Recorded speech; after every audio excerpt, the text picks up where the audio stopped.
Hello, good morning students. Hindi Acharya channel में सभी का स्वागत है। आज हम कक्षा 12 की पाठ्य पुस्तक सृजन को शुरू करने जा रहे हैं, जिसमें मैं आज आपको बताऊंगी कि हमारी जो पाठ्य पुस्तक है सृजन का अर्थ होता है किसी भी चीज़ की रचना करना। अब इसमें अपन देखेंगे कि कहाँ कहाँ माध्यमिक शिक्षा बोर्ड राजस्थान अजमेर द्वारा प्रकाशित है, इंडियन वार्य के लिए पाठ्य पुस्तक है। और इसी के साथ हम देखेंगे कि कहाँ कौन सी पाठ्य पुस्तक जो है हमारे किस अंक की आएगी। तो इसमें देखो, हिंदी का जो पेपर होगा अपना कक्षा 12 में अनिवार्य हिंदी का बोर्ड का, उसमें अपठित बोध होंगे अपने 8 नंबर के, व्यवहारिक व्याकरण होगा आपका 16 नंबर का, और पाठ्य पुस्तक सृजन 32 नंबर की, पाठ्य पुस्तक पीयूष 12 नंबर की, और संवाद सेतु भी आपकी 12 नंबर की। इस तरीके से अपन ने देखा कि अपठित बोध 8 नंबर हो गए, जिसमें से गद्य और पद्य, एक गद्यांश होगा और एक पद्यांश होगा, जो 4-4 नंबर के होंगे। और इनमें से दो प्रश्न जो हैं 2-2 नंबर के आपसे पूछे जाएंगे। इस तरीके से 8 नंबर अपने कवर होंगे। अब है आपका खंड ख, जिसमें आपसे प्रश्न पूछे जाएंगे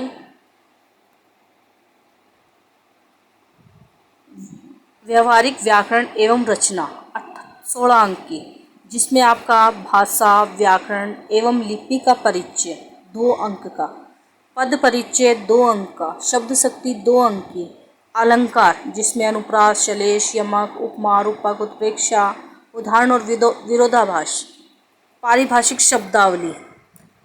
शब्दावली भी आपकी 2 नंबर की होगी। पत्र व प्रारूप लेखन, जिसमें आपके पत्र होंगे अर्धशासकीय पत्र, निविदा, विज्ञप्ति, ज्ञापन, अधिसूचना, ये होंगे आपके 2 नंबर के। और इसी के साथ होगा आपका निबंध लेखन 4 नंबर का। इस प्रकार से अपन ने देखा कि 16 अंक जो है व्यवहारिक व्याकरण के होंगे। अब खंड ग, यानी तीसरा जो खंड होगा, उसमें आपकी पाठ्य पुस्तक सृजन जो प्रथम पुस्तक है आपकी, वो होगी 36 नंबर की, 36 नंबर की अंक की, जिसमें एक व्याख्या गद्य से पूछी जाएगी 4 नंबर की, जिसमें विकल्प दिए हुए होंगे। दोनों में से आपको एक करना होगा, ऑप्शन दिए हुए होंगे। यानी एक व्याख्या आएगी आपके पद्य से, जिसमें वो भी 4 नंबर की होगी और जिसमें विकल्प दिया हुआ होगा। फिर है आपके 2 बड़े प्रश्न, निबंधात्मक प्रश्न, एक प्रश्न गद्य से और एक प्रश्न पद्य से दिया जाएगा, जिसमें विकल्प होगा और दोनों में विकल्प होगा। और इस प्रकार से 8 अंक का आपका ये होगा। अब है लघुत्रात्मक प्रश्न, 2 गद्य एवं पद्य से 2-2 प्रश्न, ये होंगे आपके 12 अंक के। किसी एक कवि या लेखक का परिचय, ये होगा आपका 4 नंबर का, यानी अथवा में दिया हुआ होगा कवि या लेखक जो हैं उनका जीवन परिचय, जिसमें से आपको एक करना होगा। अब इसी के साथ है 2 अति लघुत्रात्मक प्रश्न, एक गद्य का और एक पद्य का। इस प्रकार से 2-2 प्रश्न जो है वो उनसे पूछे जाएंगे।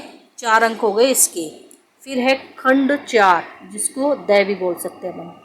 पाठ्य पुस्तक पीयूष प्रवाह है, जो आपकी दूसरी पाठ्य पुस्तक है, 12 अंक की होगी, जिसमें एक बड़ा प्रश्न आपसे पूछा जाएगा विकल्प सहित, और 4 लघुत्रात्मक प्रश्नों में से कोई 3 प्रश्न आपको करने हैं, 2-2 नंबर के होंगे।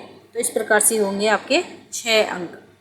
फिर है आपकी अगली पुस्तक है संवाद सेतु, 12 अंक की होगी, जिसमें समाचार लेखन फर्स्ट चैप्टर होगा आपका, उसमें से एक प्रश्न पूछा जाएगा 2 नंबर का। विविध प्रकार के लेखन, इसमें से आपसे विभिन्न प्रकार के लेखन बताए जाएंगे, जिसमें पिक्चर है, संपादकीय है, संपादक के नाम पत्र है, प्रतिक्रिया लेखन है। तो इसमें से एक प्रश्न पूछा जाएगा 2 नंबर का। साक्षात्कार लेने की कला, एक प्रश्न 2 अंक का। इसी तरीके से पाठ संख्या 4 जो है विविध क्षेत्रों में पत्रकारिता, यहाँ भी आपसे एक प्रश्न पूछा जाएगा जो 3 नंबर का पूछा जाएगा।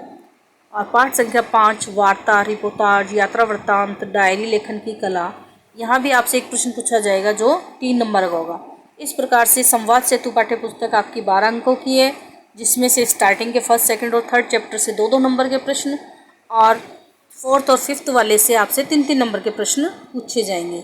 ये आपका सिलेबस है सृजन का, जिसमें आपके गद्य और पद्य में कौन कौन से पाठ दिए गए हैं और उनके लेखक और कवि कौन हैं। तो आपके काव्य खंड में 9 चैप्टर दिए गए हैं और गद्य खंड में भी आपके 10 से लेकर के 17 तक के चैप्टर दिए गए हैं। अब इसमें अपन कक्षा 12 के लिए पढ़ने जा रहे हैं सृजन, और जिसमें अपन सबसे पहले पढ़ेंगे आपका जो चैप्टर है आचार्य रामचंद्र शुक्ल का, जिसका नाम है भय। आचार्य रामचंद्र शुक्ल के जीवन परिचय के बारे में अपन पढ़ेंगे। क्यों? क्योंकि आपके गद्य और पद्य दोनों में से किसी से भी जीवन परिचय पूछा जा सकता है और 4 नंबर का प्रश्न बनता है इससे। तो आचार्य रामचंद्र शुक्ल का जीवन परिचय जो है अपन पॉइंट वाइज इसको बनाएंगे और अपनी जो नोटबुक है उसमें इनको नोट करेंगे, और जब अपन धीरे धीरे मार्किंग जो है लेते चलेंगे तभी जा कर के लास्ट तक हम अपना स्कोर जो है पूरा कर पाएंगे। तो आज के वीडियो में अब मैंने आपको आपकी पाठ्य पुस्तक से संबंधित जानकारियाँ दी। इस प्रकार से आपने देखा कि आपकी सृजन, पीयूष और संवाद सेतु, इसी के साथ आपका जो व्याकरण का भाग था वो भी मैंने आपको बता दिया है। तो हम आज आपको पढ़ाना स्टार्ट करती हूँ, जिसमें आचार्य रामचंद्र शुक्ल का जीवन परिचय जो है वो अपन पढ़ेंगे।